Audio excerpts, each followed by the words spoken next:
Shalom saudara, Bapak Ibu yang kekasih dalam Yesus. Sudah seminggu kita nggak ketemu di ibadah raya di gedung. Gimana kabarnya? Semakin kuat iman? Banyak di rumah, banyak berdoa?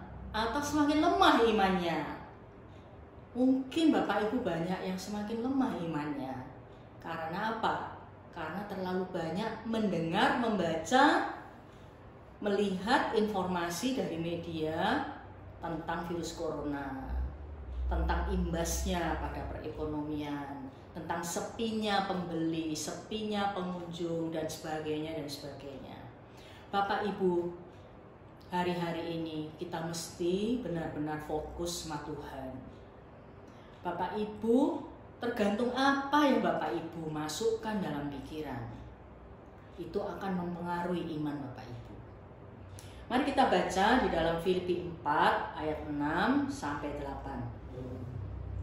Janganlah hendaknya kamu khawatir tentang apapun juga, tetapi nyatakanlah dalam segala hal keinginanmu kepada Allah dalam doa dan permohonan dengan ucapan syukur. Damai sejahtera Allah yang melampaui segala akal akan memelihara hati dan pikiranmu dalam Kristus Yesus. Jadi akhirnya saudara-saudara, semua yang benar, semua yang mulia, semua yang adil, semua yang suci, semua yang manis, semua yang sedap didengar, semua yang disebut kebajikan dan patut dipuji, pikirkanlah semuanya itu. Bapak Ibu, di firman Tuhan di sini dikatakan, jangan khawatir tentang apapun juga. Jangan khawatir tentang virus corona. Jangan khawatir tentang imbasnya. Memang sangat sulit. Saya sangat merasakan atmosfer ketakutan, kekhawatiran, kecemasan itu begitu kental hari-hari ini. Karena apa? Karena pemerintah terus menyerukan harus di rumah, tidak boleh berkumpul, tidak boleh pergi kemana-mana. Dan ini akan terjadi kalau Anda melanggar dan sebagainya. Tetapi firman Tuhan sudah mengatakan, jangan kita khawatir. Tapi kalau kita khawatir, kita harus jadikan kekhawatiran kita itu permohonan kepada Tuhan dalam doa. Dengan ucapan syukur. Itu yang akan membuat kita memiliki damai sejahtera yang dari Tuhan, yang melampaui segala akal, yang membuat hati dan pikiran kita terpelihara di dalam damai. Bapak Ibu tahu nggak? Kalau Bapak Ibu, kalau kita semua semakin khawatir, takut, cemas, sedih, ya kan?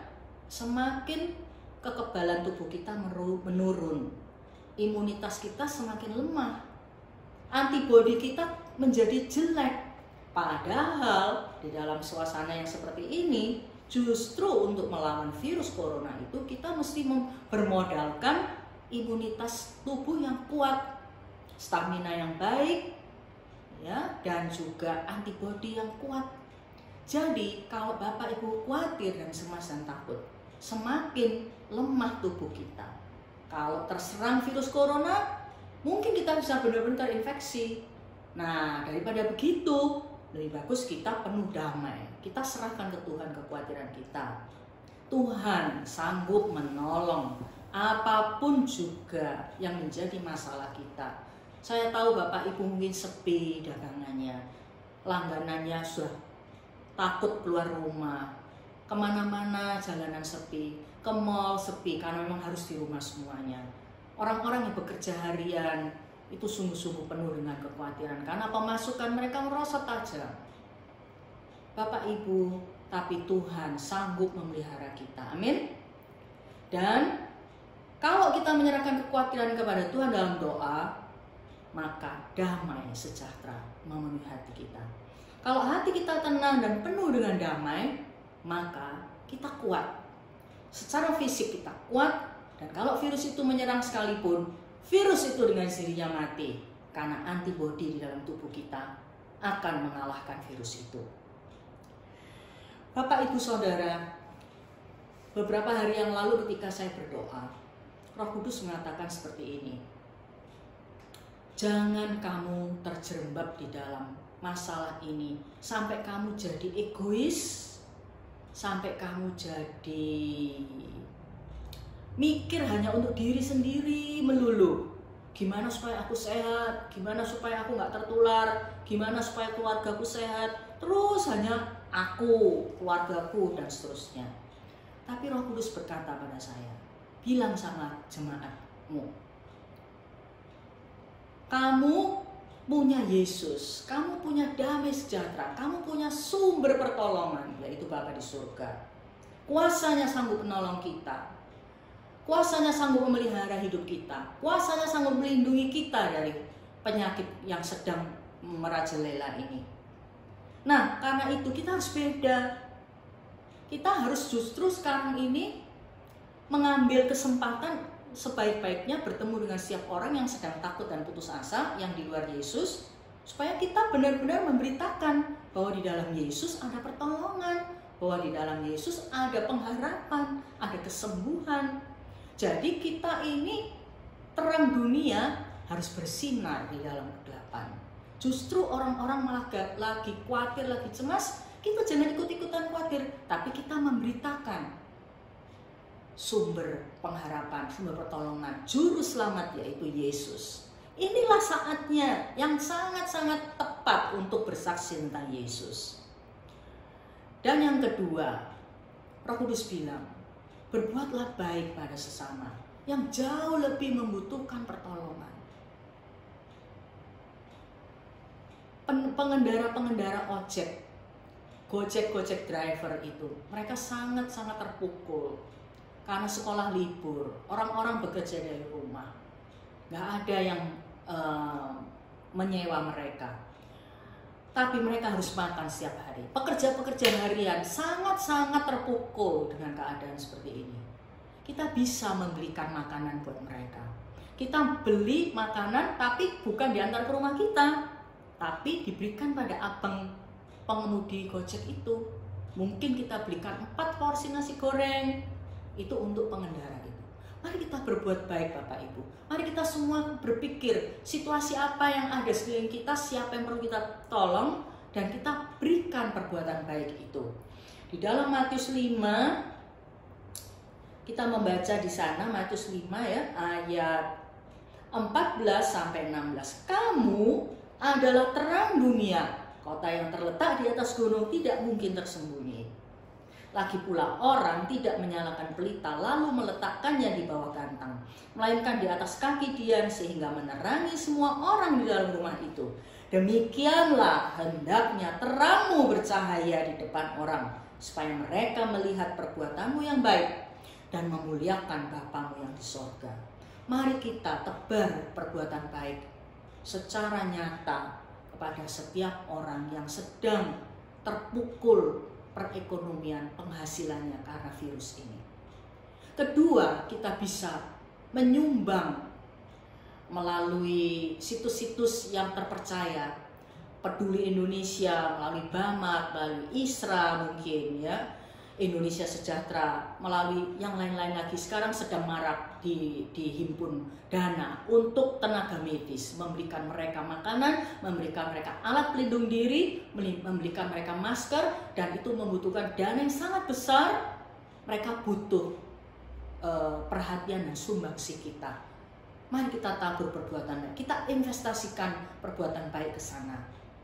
Yang berikutnya Bapak Ibu, kita bisa menjadi terang dengan tidak memposting hal-hal yang negatif, berita-berita yang menakutkan, berita-berita yang mengkhawatirkan, tapi justru kita bisa memberikan atau menaruh posting-postingan yang membangun iman, yang memberi semangat, ya mungkin artikel-artikel yang menguatkan iman, link-link video khotbah yang menguatkan iman. Nah, saya mau membacakan sebuah email ya, sebuah email yang saya terima Bapak Ibu dari sebuah, sebentar ya, saya cari dulu emailnya ini, saya sudah siapkan sebentar di sini. Seorang teman ya, yang sepupunya Bapak Ibu, yang sepupunya itu tinggal di Wuhan.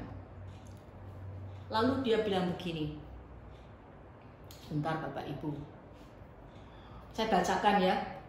Seorang teman yang sepupunya kuliah di Cina mengirim email dan ngomong begini, di sini di Wuhan kami sangat cepat untuk bangkit dari corona karena kami saling menyemangati. Kami tidak memberitakan berita kematian. Yang kami beritakan adalah berita kehidupan dan berita kesembuhan. Namun kenapa netizen di Indo lebih memilih memberitakan berita ketakutan? Apakah mereka memang ingin membunuh saudaranya sendiri? Bisakah mulai saat ini kita hanya memberitakan berita yang penuh harapan? Berita yang menenangkan, berita kehidupan. Berita bahwa banyak sekali puluhan ribu orang di dunia ini sudah sembuh dari corona. Berita bahwa vaksin telah ditemukan dan siap produksi massal. Berita bahwa Yesus bisa menyembuhkan orang yang terinfeksi corona. Berita-berita semacam itu memberi semangat, saling memberi semangat melalui WA, melalui telepon. Kalau tidak bisa tatap muka, dilarang tatap muka. Mari semua orang, jemaat Kristus Pencipta, pemuritan one on one dijalankan, mungkin tidak bisa tatap muka, dilarang kan? Tapi bisa melalui telepon, ya, melalui WA, melalui SMS. Nah, mari kita semuanya menjadi terang. Inilah saatnya dunia ini membutuhkan berita sukacita, berita keselamatan, berita pengharapan, berita kehidupan. Bisakah kita membantu tim medis yang sudah sedemikian lelah untuk berhenti membuat postingan-postingan yang berkonten menakut-nakuti, membuat orang khawatir dan panik? Bisakah? Tahukah bahwa kekhawatiran, kepanikan yang berlebihan akan menurunkan imunitas tubuh lebih cepat? Jangan buat mereka khawatir, sehingga terus-menerus berbondong-bondong ke rumah sakit dan makin membuat lelah para tim medis kita. Bisakah? Mari kita jawab pertanyaan ini. Bisa. Aku mau berbuat baik. Aku mau memberikan semangat kepada teman-temanku. Aku mau berdoa. Yang terakhir Bapak Ibu, kita seringkali mendengar, ayo kita berdoa. Tapi apakah sungguh-sungguh kita berdoa di rumah? Dengan tidak beribadah di gedung gereja, kita bisa beribadah di rumah bersama keluarga. Doa sungguh-sungguh. Bapak Ibu kalau pergi, ada suatu keperluan pergi di mobil, di kendaraan, doa untuk daerah itu. Berkati Surabaya. Minta Tuhan melindungi Surabaya. Minta Tuhan melindungi Indonesia. Minta Tuhan menyertai pemerintah dalam upayanya untuk melawan corona. Minta Tuhan memberi hikmat pada mereka, kekuatan pada presiden juga. Banyak hal yang kita bisa doakan Bapak Ibu. Mari kita sungguh-sungguh berdoa. Bukan hanya ngomong saja. Mari kita sungguh-sungguh beriman. Isi pikiran kita dengan firman. Isi dengan artikel-artikel yang membangun iman. Buku rohani dengan ayat-ayat firman. Jangan hanya berfokus pada berita-berita di media. Bila perlu Bapak Ibu tidak terlalu memperhatikan berita di media. Ya, sekadar perlu saja untuk update, tahu perkembangan. Tetapi lebih daripada itu, nggak usah dibaca, nggak usah dilihat. Tetapi baca firman Tuhan. Dengarkan khotbah. Perkatakan firman supaya iman kita semuanya bertumbuh. Dan kita mendekatkan diri sama Bapa. Di situ kita merasa yakin akan perlindungannya. Bukan secara pengetahuan kita tahu Tuhan menyertai kita, tapi secara perasaan di dalam hati, dalam roh, kita yakin Bapa menyertai kita, Bapa melindungi kita. Damai sejahtera Allah yang melampaui segala akal memenuhi hati dan pikiran saudara. Dalam nama Yesus, mari kita berdoa. Bapa di surga, aku berdoa untuk seluruh jemaat Kristus Pencipta. Di dalam keadaan yang sangat sulit ini, Engkau melindungi mereka satu persatu. Engkau melindungi dari virus corona. Engkau memberikan kesembuhan bagi mereka yang sakit. Engkau menyediakan apa yang mereka perlu sehari-hari di tengah lesunya perekonomian dan sulitnya penghasilan hari-hari ini. Kami berdoa Tuhan, Engkau membedakan orang yang benar, orang yang takut akan Tuhan. Anak-anak-Mu Engkau bedakan dari orang-orang dunia. Bapa di surga, aku berdoa supaya jemaat Kristus Pencipta semakin dekat dengan Engkau, semakin rindu untuk merenungkan firman. Iman mereka dikuatkan, semakin banyak berdoa dan berlindung di dalam naungan sayap-Mu. Kami berdoa supaya kami menjadi berkat, menjadi terang di tengah kegelapan. Kami bersaksi mengenai Yesus. Kami memberi semangat dan kami berbuat baik kepada mereka. Pakailah kami Bapa. Urapi kami di dalam nama Yesus. Amin.